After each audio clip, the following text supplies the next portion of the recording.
সুপ্রিয় বন্ধুরা, সবাইকে স্বাগতম জানাচ্ছি।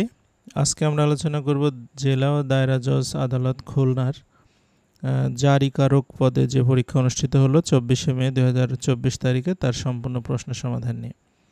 তা আমাদের channel job exam mate BD, আমাদের চ্যানেলে তৃতীয় এবং চতুর্থ শ্রেণীর সরকারি চাকরির প্রস্তুতির অনলাইন কোর্স চলমান আছে। আপনারা চাইলে স্ক্রিনে দেখানো নম্বরে আমাদের সঙ্গে যোগাযোগ করতে পারেন। প্রথম প্রশ্ন ছিল বাংলা রচনা লিখুন, পদ্মা সেতু আর করোনা ভাইরাস, যে কোনো একটা লিখতে হবে। এই রচনাগুলো আমাদের job exam mate BD Facebook group অথবা আমাদের নিচে ডেসক্রিপশন বক্সে লিঙ্ক পেয়ে যাবেন। নিম্নলিখিত প্রশ্নগুলোর উত্তর লিখুন। প্রথম বলছে লাল সালু উপন্যাসের রচয়িতা কে? সৈয়দ ওয়ালিউল্লাহ। কোন ভাষা থেকে বাংলা ভাষার উৎপত্তি হয়েছে? এটা হবে বঙ্গ কামরূপী। বাংলা ভাষার অর্ধমাত্রার বর্ণ কয়টি? 8টি। কবি কাজী নজরুল ইসলামের জন্ম তারিখ লিখুন। 1899 সালে 24শে মে বা জ্যৈষ্ঠের 11, 1306 বঙ্গাব্দ। ম্যাকবেথ নাটকের প্রথম বঙ্গানুবাদ করেন কে? এটা হবে সৈয়দ শামসুল হক। চর্যাপদের পদ সংখ্যা কয়টি? 51টি। সর্বপ্রথম বঙ্গ নামের উল্লেখ পাওয়া যায় কোন গ্রন্থে? এটা হবে ঐতরেয় আরণ্যক। অবিশ্বাস্যের ব্যাস বাক্য হবে নয় বিশ্বাস্য, এটা নয় ও তৎপুরুষ সমাস। দুলকের সন্ধিবিচ্ছেদ দ্বীপযোগ লোক এবং শশাঙ্ক অর্থ হচ্ছে চন্দ্র। এরপরে ছিল ইংরেজি। প্রথমে ছিল হচ্ছে রচনা লিখুন, বাংলাদেশ লিবারেশন ওয়ার 1971 অথবা প্যাট্রিয়টিজম এবং এই রচনাটা আমরা হচ্ছে লিখে পিডিএফটা ডেসক্রিপশন বক্সে দিয়ে দেব। এরপরে বলছে বাংলা থেকে ইংরেজিতে অনুবাদ করুন। প্রথমে ছিল সে আমার থেকে বড়, he is senior to me. Bangladesh নদীমাতৃক দেশ, এটা হবে Bangladesh is a riverine country. আচ্ছা, লেগে থাকো তুমি জিতবে, এটা আসলে সঠিক বিভিন্ন জায়গায় দেখা যায় যে keep staying you will win. তা আমার কাছে মনে হয় এটা যদি আমরা ট্রান্সলেট করি এইভাবে, keep hard working you will win, মানে তুমি লেগে থাকো বলতে শুধু একটা জায়গায় লেগে থাকা না, এটা হচ্ছে পরিশ্রম করা। চেষ্টা না করলে আপনি কখনোই সফল হতে পারবেন না। You will never succeed if you don't try. আমি কঠোর পরিশ্রম করতে অভ্যস্ত, এটা হবে হচ্ছে I am use to working hard. এরপরে থেকে গণিত ছিল। বলছে একটি ঘড়ি 2375 টাকায় বিক্রি করায় 5% ক্ষতি হলো। ওই ঘড়িটির ক্রয় মূল্য কত এবং ওই ঘড়িটি কত টাকায় বিক্রি করলে 6% লাভ হবে?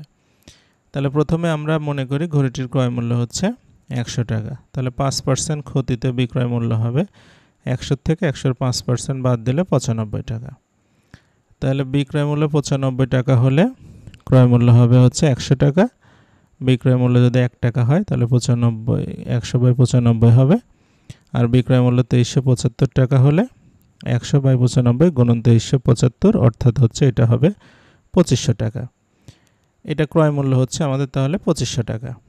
এরপরে বলছে কত টাকা বিক্রি করলে 6% লাভ হবে, অর্থাৎ এই 2500 টাকার সাথে আমরা আবার 6% লাভে বিক্রয় মূল্য হবে 2500 টাকা থাকবে। 2500 6% লাভ, অর্থাৎ 2500 আর 2500 গুণন 6/100, তাহলে এটা হবে 150 টাকা। তাহলে 2500 আর 150 যোগ করলে 2650 টাকা হবে হচ্ছে বিক্রয় মূল্য। এরপর একটা পরিমিতির অঙ্ক ছিল। বলছে একটি পুকুরের দৈর্ঘ্য 54 মিটার, প্রস্থ 36.50 মিটার, পুকুরের পাড়ের বিস্তার 2.50 মিটার এবং গভীরতা 6 মিটার। প্রথমে ছিল পুকুরের পরিসীমা নির্ণয় করুন, আর খ ছিল হচ্ছে পুকুরের পাড়ের ক্ষেত্রফল নির্ণয় করুন। আচ্ছা, তাহলে আমরা হচ্ছে প্রথমে যদি পুকুরের দৈর্ঘ্য 54 মিটার এবং প্রস্থ হচ্ছে 36.50 মানে 36.5 মিটার, তাহলে পুকুরের পরিসীমা হবে হচ্ছে দৈর্ঘ্য প্লাস প্রস্থ ইন্টু 2, অর্থাৎ 54 আর 36.5 যোগ করলে হবে হচ্ছে 90.5, অর্থাৎ এটা হবে 181 মিটার পরিসীমা। এখন যেহেতু পুকুরের পাড়ের বিস্তার হচ্ছে 2.5 মিটার, তাহলে আমরা বলবো যে পুকুরের প্রথমে ক্ষেত্রফল 54 আর 36.5 গুণ করে নেব, এটা হবে 1971 বর্গমিটার। আচ্ছা, এখন পুকুরের পাড় সহ দৈর্ঘ্য হবে 54 প্লাস 2 গুণন 2 দিকে 2.50, অর্থাৎ 2.5 মিটার আছে, অর্থাৎ 54 আর 5 হবে হচ্ছে 59 মিটার। এটা হচ্ছে পাড় সহ দৈর্ঘ্য। আর পাড় সহ প্রস্থ হবে হচ্ছে এই 36.5, এটার সাথে 2 গুণন 2.5 যোগ হবে, অর্থাৎ 5 মিটার যোগ হবে, তাহলে এটা হবে হচ্ছে 41.5 মিটার। তাহলে পার সহ ক্ষেত্রফল কত হবে? পার সহ হচ্ছে এই 59 আর 41.5 গুণ করলে হচ্ছে 2448.5 আর ওখানে হলো আমাদের 1971। তাহলে এই পার সহ আর পার বাদে বাদ দিলে আমরা হচ্ছে পুকুরের পাড়ের যে ক্ষেত্রফল সেটা পেয়ে যাব। 2448.5 থেকে 1971 বাদ দিলে এটা হবে 477.5। এটাই হচ্ছে উত্তর। এরপরে সাধারণ জ্ঞান ছিল বাংলাদেশের সর্বোচ্চ আইনের নাম কি? এটা হচ্ছে সংবিধান।